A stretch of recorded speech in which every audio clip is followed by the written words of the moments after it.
I am Tyler Hosley, and don't make me ask you twice, okay? I am Kevin Matthews, and I just get scared when Tyler asks me once, quite frankly. I'm Dave Gray, and this week I learned that sometimes my jokey hatred bleeds a little bit too strongly into the real world. And this is Raiders of the Podcast. This week I kept it a little light. One of my favorite game series had their 25th anniversary, so I was watching some of their animated spin-offs of Persona. It is just a great JRPG series. I made you guys watch one of the...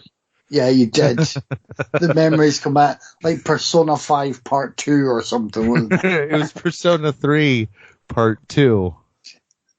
I thought I'd be able to get the others, but then they never showed up streaming anywhere. I think you can rent them in some places, but I'm not paying for it. I want it to be free, damn it. But there's series based on the other ones, which are pretty solid. I rewatched Alice in Borderland because I really loved that series the first time. After finishing the Squid Game, I thought I'd go back for it. It's still solid. As for movies, I watched Elvira, Mistress of Darkness, which, if you didn't know, it released on this day in 1988, theatrically. So that was fun. I watched Goosebumps, the movie, again. It's got bits. Like, it's a fun concept, and two of the kids are fun, and Amy Ryan is fun, but Jack Black is kind of, well, he's just doing Jack Black, where, when Jack Black's doing his more serious roles, he puts on that really weird accent and delivers everything in that monotone. It's that Jack Black, which is, it's fine. It's just, I would prefer something a bit more, I don't know, lively. And then the lead kid is Dylan Minnette, who, he's been in a ton of stuff, this kid. He was in 13 Reasons Why, and I think he was in, oh crap, Don't Breathe. He was in Don't Breathe. I think he's going to be in the new Scream movie. He's got a heck of a career. But every time I see him, I just want to punch him in the eye. I don't know what it is. There's something about that kid I cannot tolerate. He's just got this pissy little face that I want to punch in the eye. And he has like no person. He is the youngest member of the Vartan Vanguard I can think of, and we haven't referenced them in like 8 months. But every time he's on the screen, I want to punch him in the eye. And in Goosebumps, he's doubly annoying because all he does is kind of like push this girl into a relationship where there's not really much chemistry and it's not really earned, and he's really creepy to her dad, and nobody tells him to shut the fuck up. And, I'm watching it. It's like 2 hours. It's like, I just want to punch him in the eye. Come on, Jack Black. Punch that little bastard in the eye. But he doesn't. And then I feel disappointed. And to end my week, I watched Gnome Alone, the 2017 Canadian-American animated fantasy film. Oh, wow. This movie is... It's bad. It's really, really bad.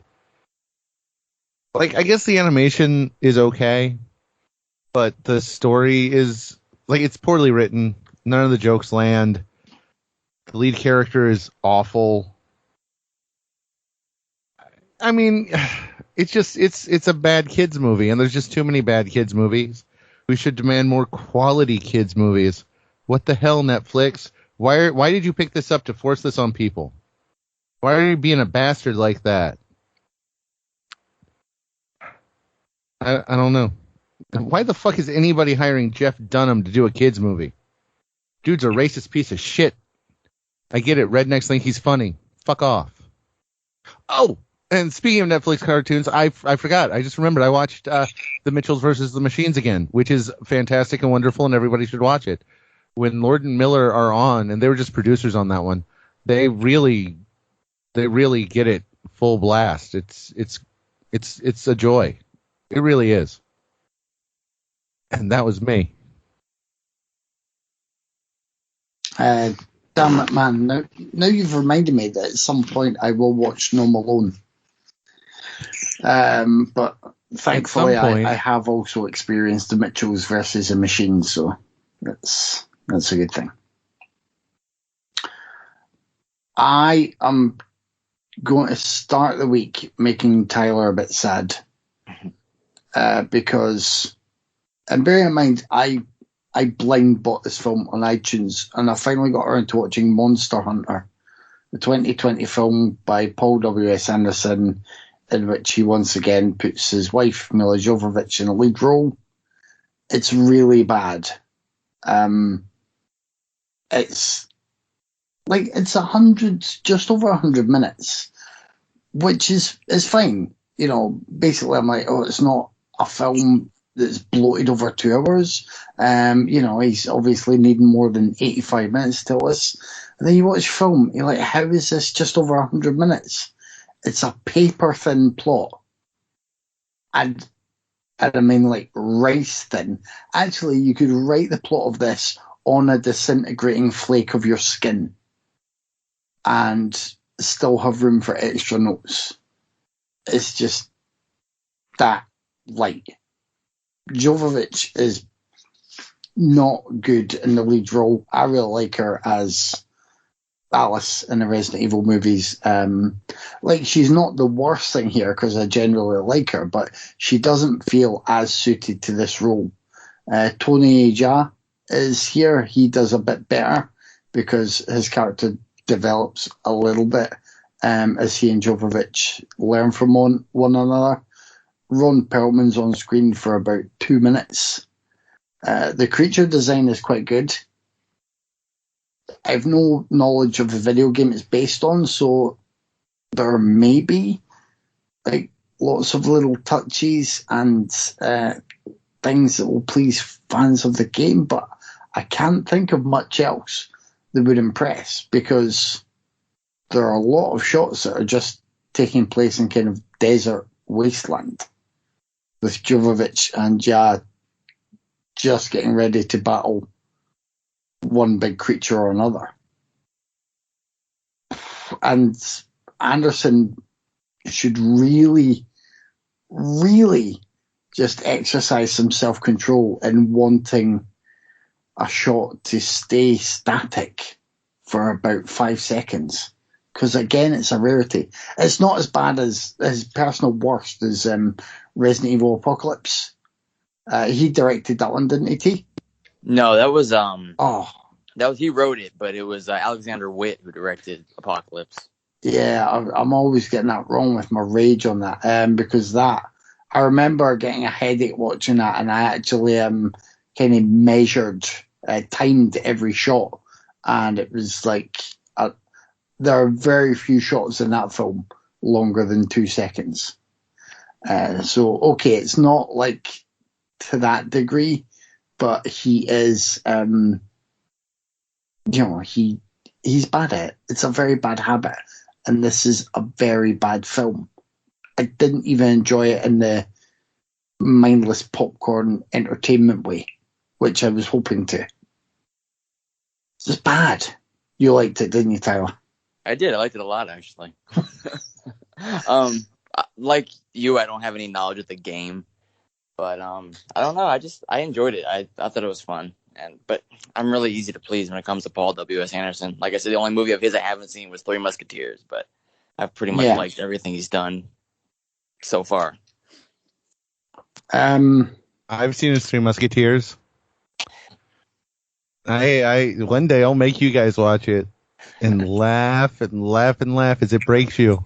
You just want me to dislike a Paul W.S. Anderson movie, don't you? Yes, pretty much, yeah.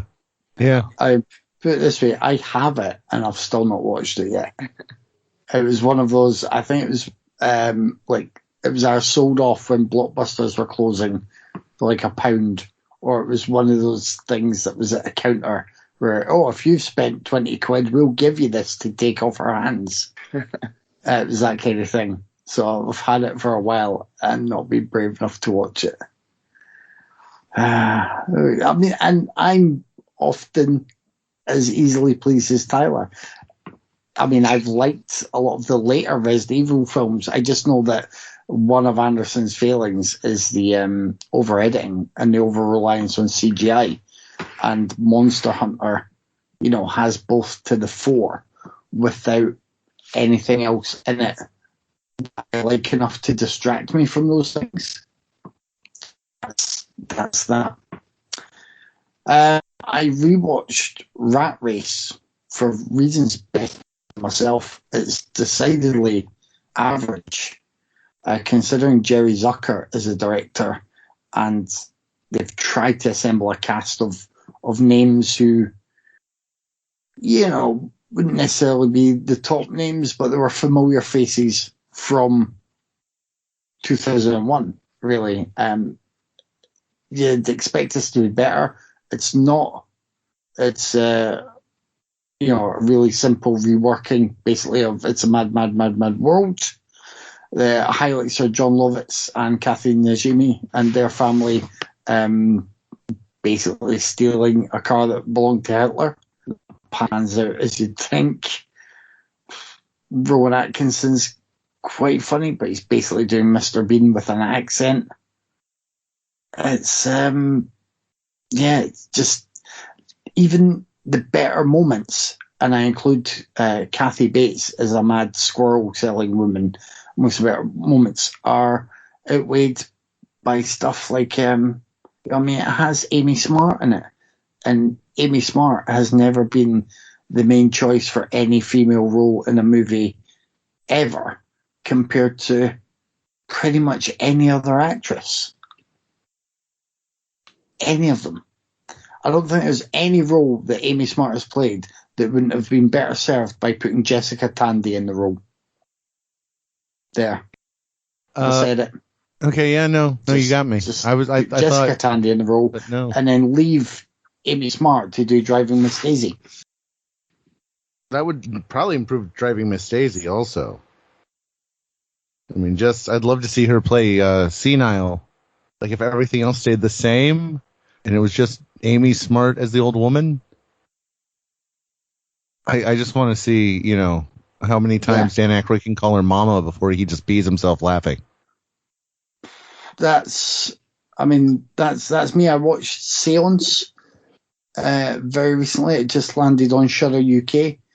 I don't really have much to say about it. It was one of those films where I allowed myself to be impressed by the trailer and think I was going to have fun, and it's just a very, very average and disappointingly sort of predictable film, really.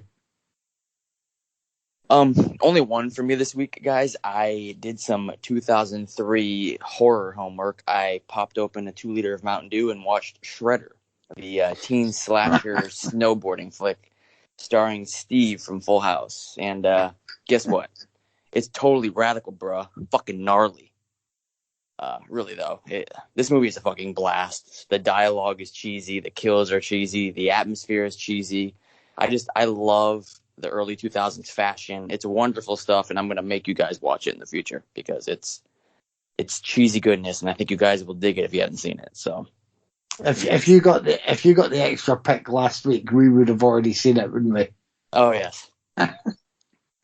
It was my second choice just in case, but the movie's wonderful. I am shocked that you went with Full House, Steve, and not Aladdin. I know him more from Full House than I do Aladdin. I mean, I like Aladdin. I've seen Aladdin a bunch of times, but I know him more from Full House because I fucking love Full House. So that's probably why. All right. This week, we went full 2003 with Freddy vs. Jason, A Tale of Two Sisters, Darkness Falls, and Love Object. I'm going to be really kind. I'm going to let Tyler pick first. I'm going to go with one of Kevin's pick. I'm going to go with Love Object. Oh. It's about Kenneth, who is a socially awkward office worker who has a little experience with romance. He buys a sex doll in an attempt to rid him of his loneliness, but He's soon to find out there may be a dark side to Nikki and her rubber vagina. Yeah, Love Object is like massively underrated, and I've been saying that shit since like 2003. I love how uncomfortable the atmosphere this movie has. It makes an excellent double feature with May. Both are like super similar in tone and style. Desmond Harrington is great as the lead. The loneliness of his character it shows through every single fucking frame of his performance in this movie. He totally gets lost in his obsession of this doll, and it feels so real. Dude is a straight up monster, yet you still kind of feel sorry for him at times. And I can't believe Harrington's performance isn't more well known. Dude is so good here. He's also he's in Dexter, right? It's been a while since I've seen Dexter, but that is Desmond Harrington, right? Yeah, he yeah. shows up around season 4, I think. Yeah. Wrong Turn. He's been in a bunch of shit. Movie itself does have some slight issues. Some of the editing is kind of sloppy at the beginning, but the budget for this was like super tiny, so it's forgivable. Supporting cast is good, even though most of them are just kind of glorified cameos like Udo Kier and Rip Torn. Melissa Stagemiller is really good. It's just a rock solid little indie horror movie that's been pretty forgotten over the years, which is a shame because even if you don't like the movie itself, I think anyone could appreciate Desmond Harrington's performance in this. It's really good, and I really like him in this a lot. Just, yeah, it's a great little movie, and I'm happy Kevin picked this one for sure. Yeah, it's a decent little flick. I hadn't actually gotten around to this one before. I had it like years ago. I think I got the VHS used some the yard sale, in like 2010. I just never got around to it. It's a pretty solid little indie. It kind of wastes some of the folks. I can only guess that the director was at least a little connected, because there's a lot of, oh hey, it's that person in this. Ellen Green is in like two or three shots with one line. And there's a bunch of folks like that, like in the background, folks that you would know. There's a baby Michael Pena in it. Yeah. I mean, he looks like a baby. I think he's the 12. only time I watched this was obviously back when this was kind of first out, and I didn't know who Michael Pena was then. And I'm watching it and I'm like, baby Michael Pena. But I mean, it's filled with like little things like that. Actors who, in a lot of other things would get a lot more to do.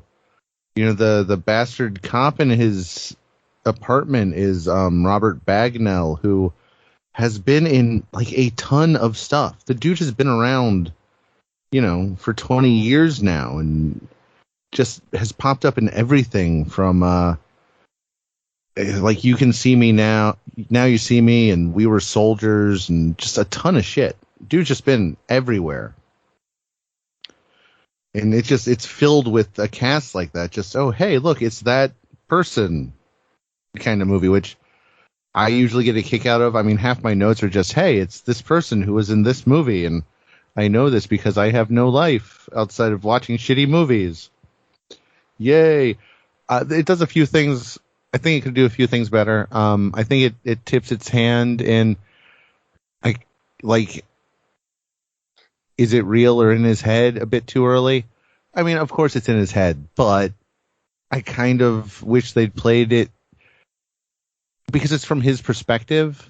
I kind of wish they'd played that is it, isn't it a bit more, because that's some of the best stuff. There's some really good moments of that part.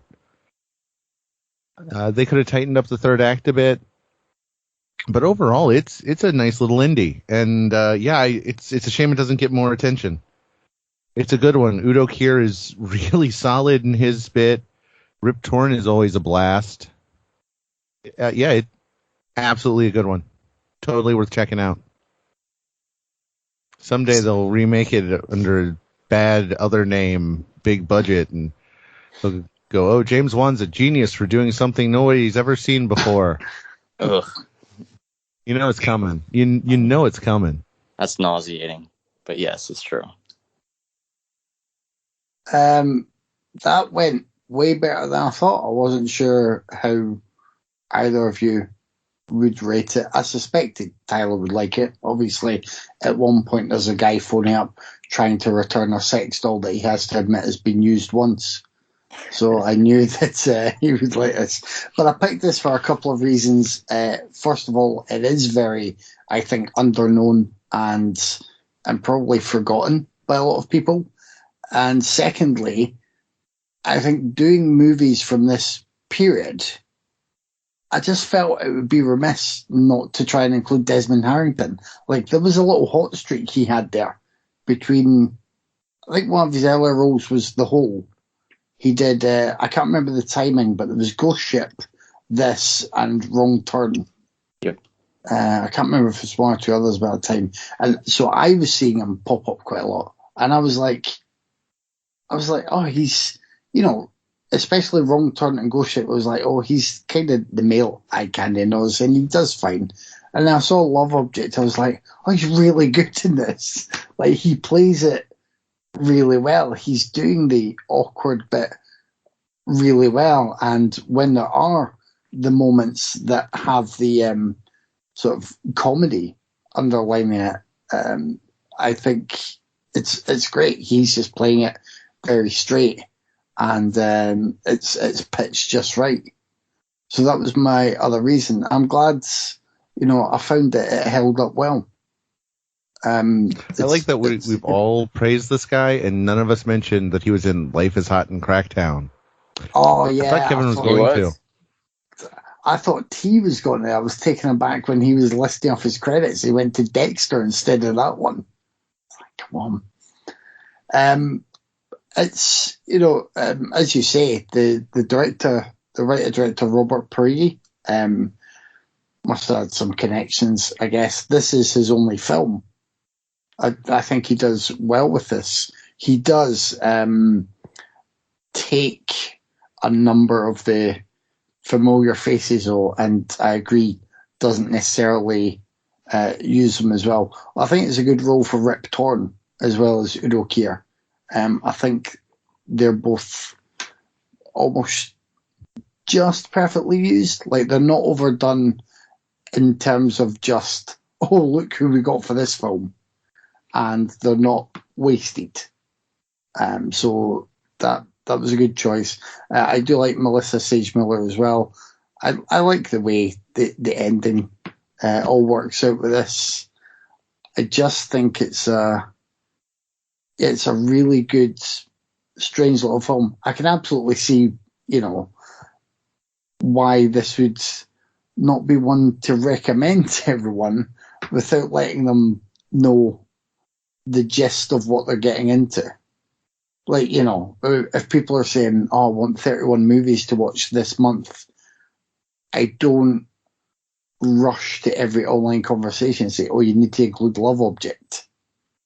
But if folk like Desmond Harrington and, as Tyler mentioned, May, if they're after something a bit different and, something that isn't on the usual lists of movies that people will check off when they're going through a lot of horrors, then Love Object is totally one that I would think they should give their time to. So yeah, I'm glad it went well. So can we go from that to just straight to the absolute shit show that is Darkness Falls? Oh yeah. Oh please. So I've always disliked Darkness Falls, and you know me, Dave, I'm very kind. I still somehow managed to rate this the last time I watched this at 5 out of 10. How the fuck did that happen? What the fuck is wrong with you? what seriously? It's a terrible film, and I'm like, how did it give it a 5 out of 10? So it's directed by Jonathan Liebsman, who also did, was it Texas Chainsaw The Beginning? Did he do that one? Yeah. Or am I getting him confused? Yeah, it was the beginning. He did that one, right? Yeah. And the newer Turtles movie, wasn't it? Yeah, Out of the Shadows, I think it was called. Yeah, that was him. No, he did the first one, actually, not Out of the Shadows. The first one, yeah, but the first of the new movie incarnation of them. Yeah, the Michael Bay produced Turtles. The live action CGI thing. He's still directing. He did reshoots on Doolittle just last year. Why the fuck is this guy still working? I mean, I know it's hard for white guys to fail in Hollywood, but Jesus fucking Christ, man. I think, Texas Chainsaw Massacre, the beginning has grown on me. I know Tyler will be a fan, but yeah, there's nothing else he's done that stands out. And this, I think this was one of those films when it came out as well that this was his feature debut as director. And I think, I get the feeling it was one of those that they decided to give a big push. Like, they wouldn't let it fail. It was going to do well. And round about this time, you also had, I think there was one just called Darkness, or The Dark, maybe. And it was also like They, or Them. They, maybe. I wish I'd taken notes because it would make me sound a lot less senile. But it was basically films based on things or spirits that were hiding in darkness and couldn't go out to light. And although none of them are perfect, Darkness Falls is the worst of them all. And it seemed to get the biggest push. The screenplay is awful. They think they're doing fine by having this character, the Tooth Fairy, who used to leave treats for kids when she took teeth and then got burned and then was wrongfully accused of taking his own children. So that's all she does. She will get you if you see her, look at her, and then you end up in the dark. That's not enough for this movie. So you've got that, and obviously after an opening with a kid sort of getting a narrow escape, you then cut to people as adults, and the adults just aren't good. The lead guy in this, Chaney Clee, is, as much as I don't like him, this guy isn't really fit to play a drop of sweat on Mark Wahlberg's left testicle. He's just so bleh. He's so mediocre and dull and horrible. The female lead is Emma Caulfield Ford. She does better, but again, they're really hampered by this bad script. And so the essence is, don't see the baddie, but if you do see the baddie, stay in the light. And the rules for this thing, you have inherent movie logic. It's just awful. Like, you can hop from one dimly lit patch to the next, and that'll be the way to try and stay safe if the Tooth Fairy's after you. You can have a battle with this figure towards the end of the film in a fucking lighthouse, but the Tooth Fairy can still be attacking until like a crucial moment where things can be done a certain way. It's infuriating at almost every turn. There are set pieces there that they think they were doing really well, especially one where the lead's like in a jail cell because he keeps ending up beside dead bodies, and that's not well done. None of it has any tension. There's no bloodshed or gore, if you like that kind of thing. That's not there. But if you're not getting that with a horror movie or a thriller, you want some tension created. There's just none. like, I'm sure people involved thought they were doing that, but because they actually just wrote a script where they thought, we'll get away with that, none of it works. The bad, bad, bad film. And I'll be immediately lowering my rating to, okay, probably still a 3 out of 10, because, Dave, I give points for technical competence sometimes, but that's it.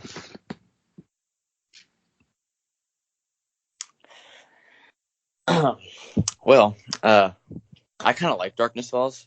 Oh, for God's sake, Tyler. I said kinda. I kind of like Darkness Falls. But I am going to say something shockingly controversial here, so prepare yourself, guys, while I lose what little credibility I have left. I think Darkness Falls is better than 90% of the ghost supernatural horror movies made today. I mean it. I said it, and I ain't scared. The opening 10 minutes of this movie is creepier and more atmospheric than most of the shit made today. I fully stand by that. But yeah, I know. The movie is not a work of art. It's a movie that the studio fucked before it even hit the screen. The original Tooth Fairy design was amazing, and I can't believe they changed it. But I also kind of don't hate the CGI design they changed it to. I mean, it was fine. Looked okay, I guess. The cast is a mixed bag. Lead dude looks like he walked off my old 25-inch tube TV while I was playing Max Payne on my PS2, and he somehow fell on the set of Darkness Falls. I mean, that dude looks like Max Payne. On PS2 only, though, not PS3. He's a very meh lead, but I don't think he's absolutely terrible. I've seen way worse performances. He's just kind of there. I think it's got some effectively creepy little moments. I kind of enjoyed the lighthouse finale. I thought it was pretty entertaining overall. I mean, it's not a great movie. I mean, good God, it's far from perfect, but for some reason, I kind of enjoy it. And like I said earlier, I would watch this 1,000 times over before watching a good chunk of the supernatural ghost movies made today, like by Wan or Insidious or whatever. Because, like I said, everything was better in the early 2000s. So hashtag mic drop.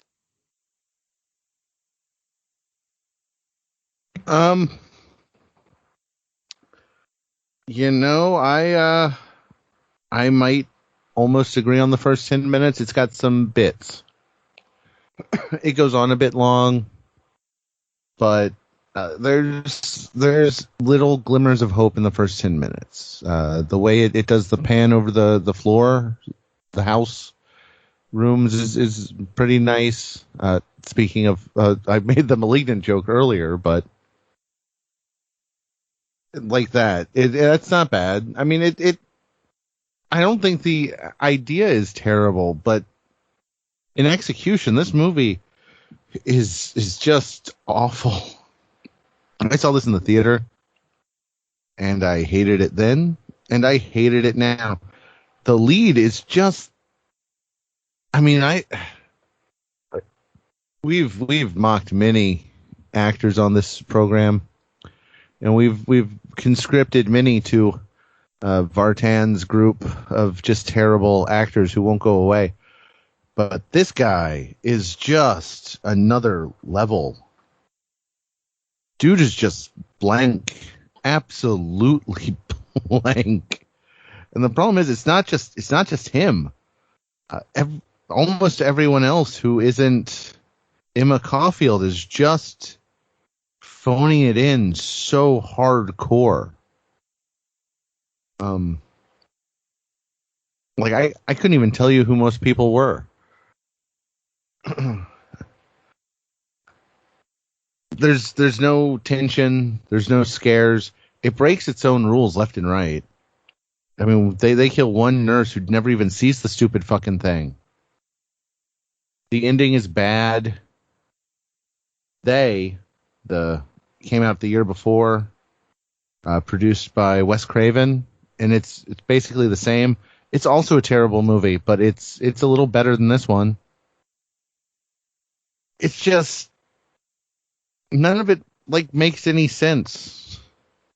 And then in order to get him into the dark, they do the dumbest things ever. How does this town work without, like, the cops or doctors being at least mildly suspicious there's a serial killer going on? Because the Tooth Fairy kills, it must kill like a dozen people a year.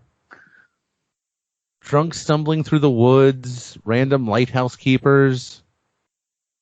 Right? I mean, it has to, right? Yeah, I think they're just like, oh, well, but at least property prices are low. I guess. I'm guessing that's like their reasoning. I mean, I guess I'll say it's not like for a movie which central concept is about light and darkness, like the darkness is pretty fucking bright. Like it's never darker than like a mid-tone of gray. We're not even dealing with like pools of light. We're dealing with shallow ends of light where you can see everything in a room perfectly clearly. It's just, I don't get what they were going like I don't get what they were going for. Okay, make the Tooth Fairy a scary monster. That's a great idea, but now do something with it. Like actually play with light and shadow. But no, instead everything is just this dull gray where logic just doesn't work. The kills are like, I don't think there's a single kill on screen. Everything is off screen. It's just boring. And there's so many fucking cat scares in this movie. It's not funny. I mean, they even lampshade one. I think it's one of the first few. Emma Caulfield is in her car. A cat jumps on her roof, scaring her, and she goes, "Oh, it's just a cat." But it wasn't like the only, like, okay, yes, it's a terrible and it's a bad lampshade if you point it out. But then they do it like 8 more times where it's a doctor.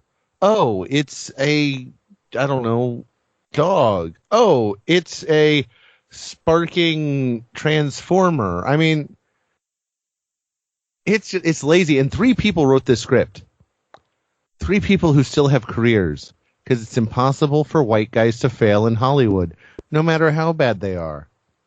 One of the guys that wrote this went on to write so much crap.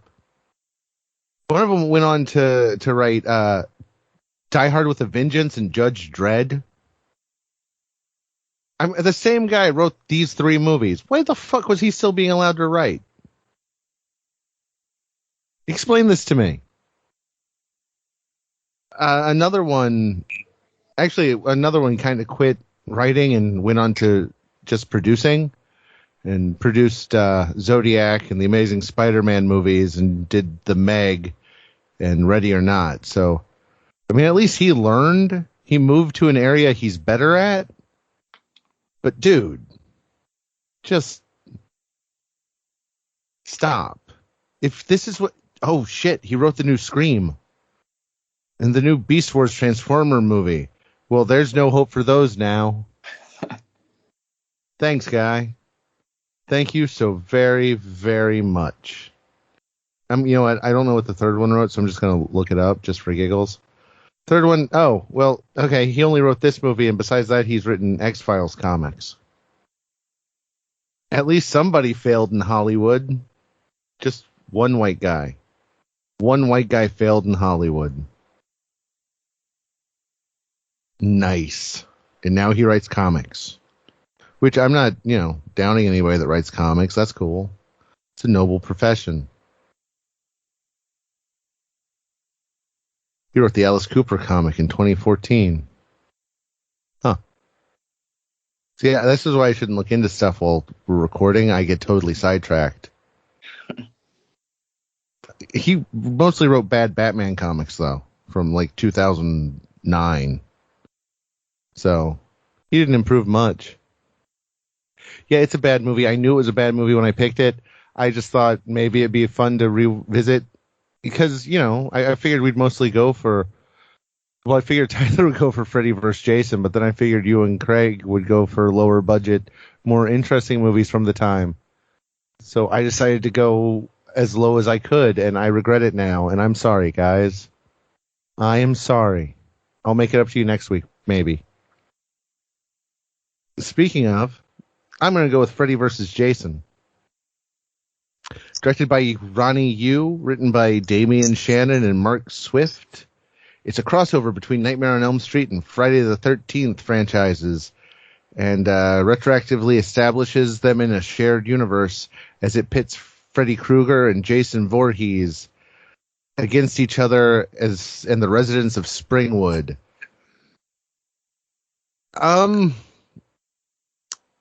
It has moments that are really good. Like there's ideas in this I really like. I like how the idea of how they contain Freddy. I like how they bring back the sleepless drug, Hypnosil. That's about it. Things I don't like.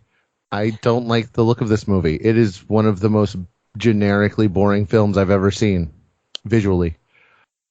I don't like the kills in this movie. The kills are bad. All the kills are absolutely terrible.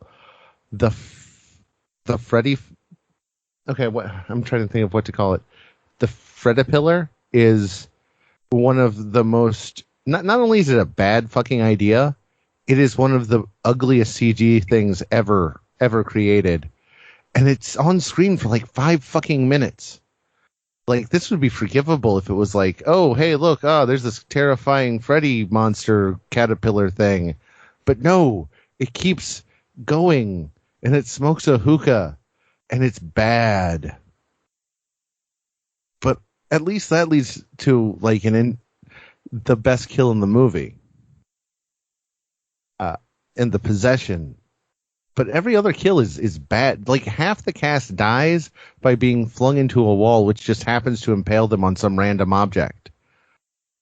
How many places have indestructible hooks on the wall for people to be randomly impaled on?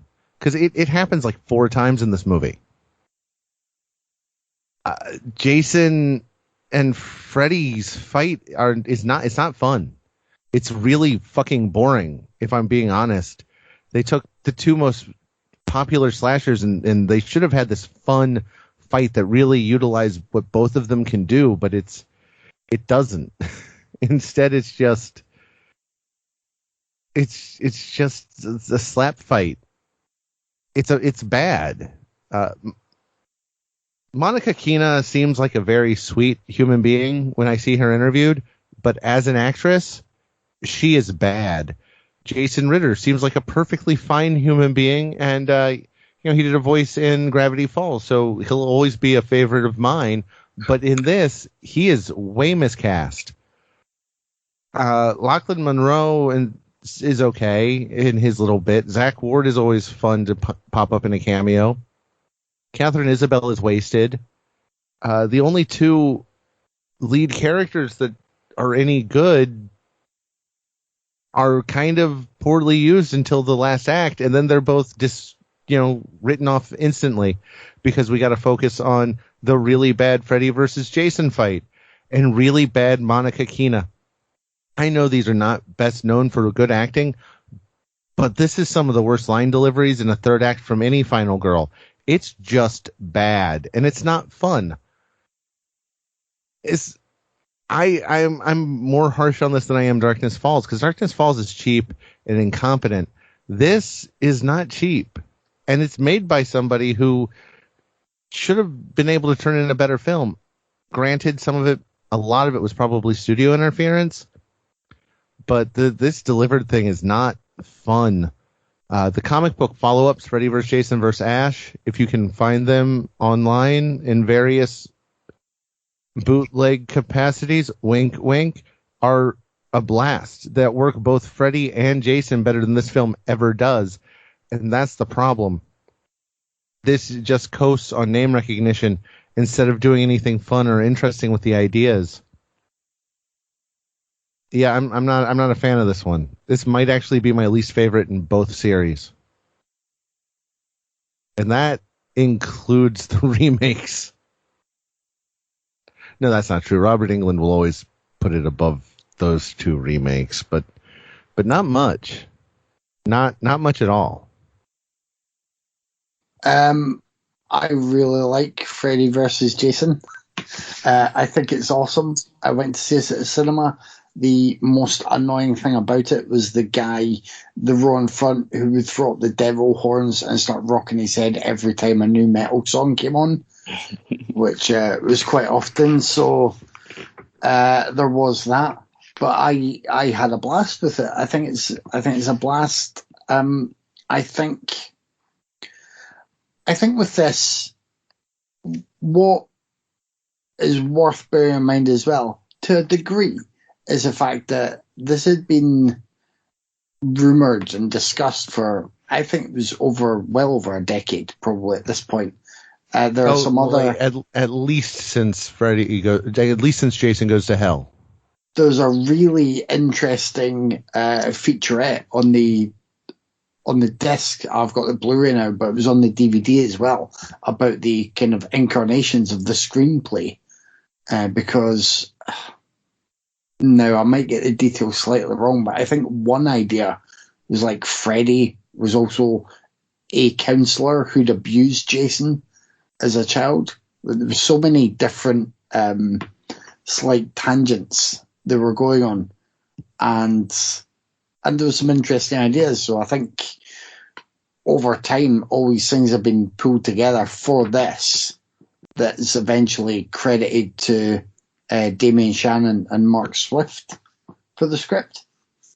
But what I think they've done well is I think they've brought the two sort of horror icons together without really warping them from how they were in their own series. So I think you've got that really well done, which is a big thing, because it definitely doesn't always pan out when they're trying to do crossovers. They went for the simplistic idea that works of kind of using the elements to represent either and be sort of a weapon or a help, fire in the water. But I think that's fine as well. As you said, Dave, the Hypnosil is a good idea. I actually like most of the kills. I think there's some really good kills here. I think they're a nice, quick, snappy kills. The head turn, the folding bed stuff, I think they're all pretty enjoyable and pretty satisfying. Catherine Isabel is a plus. I agree with you about Monica Keena not being the best. I actually like Ritter. Is it Jason Ritter? I think he's good. It helps that he's paired up quite often with Brendan Fletcher, who I really like. So they do well.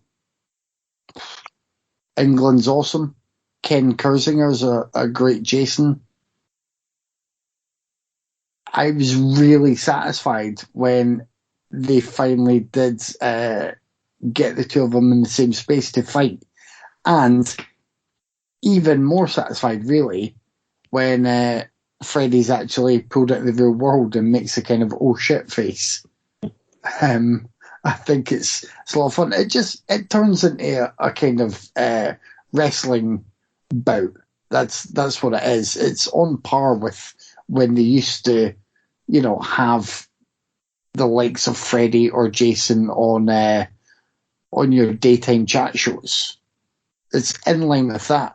But I do think they try to do their best by them, and they try to keep everyone happy, which may send them on a kind of hiding to nothing anyway, but they do try. So the weakness is really just the leads, and I agree with the weak final girl delivery throughout the third act.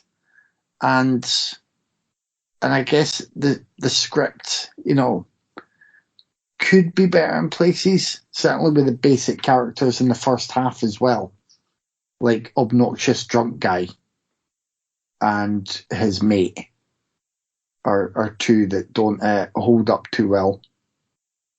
but I'll always have a soft spot for this. I really like it, and it could have gone horribly wrong. And I'm just happy that it didn't. I know what you're saying about the look of it, Dave, but I think it just has a kind of a clean standard look throughout, and it lifts up visually when they're just using the motifs for each character, including, when you get kind of Devil Freddy at one point, which is a very cool design. So I have a little story to go along with Freddy versus Jason, guys. So I was in middle school when this came out. I was like 13 years old at the time. Me and my buddy were going opening night to see it. Yeah, so we were pretty fucking hyped. We just marathoned all the Elm Streets and all the Fridays the night before. I mean, I was hyped because I heard the brand new Il Nino track played over the ending credits because that band is amazing. So we obviously couldn't get into the movie to the theater to see it because we were, like I said, 13 years old and it being R-rated. So my friend's mom was like, I'll take you guys, no worries. We all get to the theater. It's fucking packed. And my friend's mom changes her mind last second at the fucking ticket booth. She says she can't watch it because she's too scared. So we're like, fuck. There goes our chance to see Freddy vs. Jason opening night. She was like, no, you guys are going to see it. So she walks up to some random dude wearing a flannel shirt and a scarf in August and asked him what movie he's there to see. He said, Freddy vs. Jason. And she was like, can you take my kids into the theater and see it? And this random dude wearing a scarf in August was like, sure. So, end of the story is, I could have been dead because this guy could have been a serial killer child abductor, and I couldn't be on this episode right now to tell you how much I love Freddy vs. Jason. So, yeah, I love this movie. I think it's one of the very few versus movies out there that takes its concept and just totally runs with it. It takes me back to the days of when filmmakers weren't afraid to make horror movies fun. I love the kills. That bed kill is definitely my favorite. It's just so fucking vicious. Robert Englund is in top form. I love Ken Kersinger's portrayal of Jason. I really like the whole cast here, if I'm being totally honest. I'm one of the few, I know, but I actually like Monica Keene as the lead. I think she's fine. Catherine Isabelle is good. Kelly Rowan is pretty good. I like Jason Ritter. And it's always great to see Christopher Marquette pop up. Dude is always awesome. I fucking love the final fight at Crystal Lake. I love how goofy and over the top the blood spray is, making it look like they hit every single artery in Freddy and Jason's body. I love that. Honestly, this is easily one of my favorite horror films of all time, and I'm kind of at the opposite end of the spectrum from Dave. This might be my favorite of all the Elm Streets and all the Fridays. And I'm not just saying that because the soundtrack is filled with bands I absolutely love, like Il Nino, Slipknot, Power Man 5000, Spine Shake, Stone Sour, Mushroomhead. I've picked a lot of movies I love for this podcast, but there's nothing more nostalgic for me than Freddy vs. Jason and the story that I could have been abducted by a child killer wearing a scarf in 2003 when I was 13. So, yeah, this is a great movie. I fucking love it. I think you need to, focus on how it's a scarf in August in Florida when it's hot as hell. That was a very weird time in my life for that moment going to see Freddy vs. Jason. I'll never forget it. It was very weird. It was a flannel shirt that was long sleeve. Okay, so I clearly remember his outfit, and this was a long ass time ago, but dude had a brown scarf, a red and black flannel shirt with like a jean thing underneath it, and he was wearing jorts, like Kevin Smith style jorts. So that just means he listened to new metal, baby. He did. Half lumberjack, half skater boy. Yep. Even though he was at least 40. So, I mean. Well, yeah, new metal didn't have an age. You just had to be middle class, upper middle class and white. That's true. And I'm still new metal right now. So you are. I wore my camo cargo shorts today. Nice. That's me for Tale of Two Sisters, isn't it? Yeah. Okay. A Tale of Two Sisters. After being institutionalized in a mental hospital, a Korean teen reunites with her beloved sister, and they return to live at their country home. The girl's widower father has remarried, and the siblings are immediately resentful of his new wife. So the sisters try to resume their regular lives while strange events plague the house. I apologize in advance. So remember when I said I'm going to lose all credibility for liking Darkness Falls? This may be just a little bit worse. I seem to be in the very small minority here. This movie bores the shit out of me. Technically, it's very well made, really well crafted. It's atmospheric. It looks great. But overall, it just leaves me cold and bored. Maybe if it would have played better if I didn't see the uninvited first and had the twist ruined for me, because the twist is actually really solid, but I think a lot of its great moments take place in the final 15 minutes, and by then it's just too little too late for me. I was never fully invested into the story. I'm never invested in any of the characters. It's terribly paced. Sure, it's pretty to look at, but so are Monet paintings, and staring at a painting for 90 minutes is also pretty boring. And that's what this movie is. It's pretty, but boring art. I respect it, but I don't like it. It's by far my least favorite film from Kim Ji-woon, and that's including The Last Stand. I never got the love for this movie, guys. I don't know what it is. I'm gonna get back a little love I lost over Freddy, because I know folks love Freddy versus Jason. I know I'm in the minority with that, but tonight I'm gonna pull out my copy of Freddy versus Jason versus Ash 1 and 2, and I'll have a better time than I did watching the movie. I'm just saying. I like A Tale of Two Sisters. It's not perfect. I don't disagree with Tyler on its pacing. They could tighten it up, especially in the second act, which runs a good half the film. They could have tightened that up a bit and maybe let the third act play out over a slightly longer time. Because once that twist is revealed, it's kind of everything is rushed through. The reveal of what really happened. Oh, by the way, ghosts are real. Blah blah blah. I mean, once you get to that third act, everything is just way too rushed. For a film that took its sweet ass time for an hour and 20 minutes up to that point, everything else is in 10. This is like the 7th or 8th film version of this story. It's based on a Korean folk tale called, I'm going to just totally butcher it, so please, forgive me. Janghawa Hungarian Jun. Yeah, that was terrible, and I'm sorry. It's a beautiful language, and I am a fucking Philistine with a lazy tongue who cannot pronounce shit. That is, like, even English I can't fucking pronounce, so it's okay. I'm sorry. And I've seen a couple other versions of it. This is a decent one. It's an interesting take on the material. It's well acted. I mean, it's really well acted. Some of the ghost stuff is, I mean, it's standard Asian ghost stuff, but it's done so well that it is a bit, it's higher tier. Even though you know what's going to happen, the girl under the sink is going to grab you and stuff like that, but it's done so well. I think it's pretty excellent. I understand why it might not be everyone's cup of tea. Because again, the pacing's a little off. When you get to the reveal, everything's a little too rushed. It's so close to being great, and it's definitely better than the US version. I don't know what the fuck they were thinking with that one. But yeah, this is a good one. I'm a fan.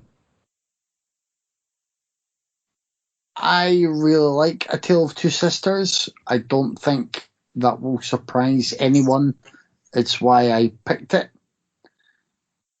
I would grudgingly agree that it has a little issue with the pacing, but I think it spreads stuff out well enough throughout most of the runtime. That the pacing is less of an issue than it otherwise would be. It's definitely a little bit of sort of the last 10, 15 minutes. Let's put all this in here now for reveals and connections. But I don't mind the fact that the rest of the movie unfolds as slowly as it does. I like it. It's a gorgeous looking film. The cast are all fantastic, and I like the details that are revealed as they go. Now, I'm trying to think of the right way round for these names. You know what? I'm just not going to trip myself up. Let's just say I really like the performances from the actresses who play the sisters, but also I think the character of the stepmother is played really well by the actress there. I'm not going to embarrass myself by trying to get the names and mangle them. I'm glad I revisited this. It's been a long time. The Blu-ray was lush. I think I also did quite enjoy the Uninvited, but it's just not a patch on this because of the. I think this just has that mix of horror, unease basically throughout, and just visual gorgeousness. So the remake sort of has all the pieces in place, doesn't do anything terribly, but it's just kind of a by the numbers remake without the, I don't want to sound like a pretentious ass, but kind of without the artistry of it, or without the finesse, maybe. I think that's the main difference. So I'm a big fan of this. I'm glad you didn't hate it, Dave, and I'm sorry that Tyler's never joining us on the podcast again. All right, guys, it is time to pick one. It's time for Tyler to say Freddy versus Jason. Well, yeah, that goes without saying. But I think this is actually a tough one. I think for me, it's A Tale of Two Sisters. Just like I think Love Object really had a chance this week, but Tale of Two Sisters is just so well made. Yeah, I mean, I would say the same. If Freddy vs. Jason was not on this episode tonight, I would have went with Love Object because I think that movie is great. But we're on the same episode with a movie that has nu metal in the soundtrack, so I'm going with Freddy vs. Jason. No one saw this split result coming. No, this is shocking. Just a shock. Next week, we are going to 1981. And I am going with a personal favorite of mine, a movie that it's kind of a shock we haven't covered yet. The Evil Dead.